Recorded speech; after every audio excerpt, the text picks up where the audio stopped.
புதுச்சேரி பொதுப்பணித்துறையில் பணிநீக்கம் செய்யப்பட்ட ஊழியர்களுக்கு மீண்டும் பணி வழங்க வலியுறுத்தி கவனஈர்ப்பு ஆர்ப்பாட்டம் நடைபெற்றது.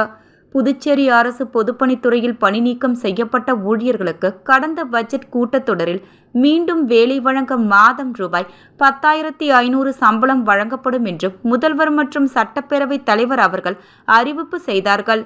தற்பொழுது இந்த அறிவிப்பு ஆணையை நடைமுறைப்படுத்த நடைபெறும் பட்ஜெட் கூட்டத்தொடரில் அதற்கான நிதியினை ஒதுக்கி மீண்டும் வேலை வழங்க நடவடிக்கை எடுக்க வலியுறுத்தி சுதேசி மில் அருகில் கவன ஈர்ப்பு ஆர்ப்பாட்டம் நடைபெற்றது.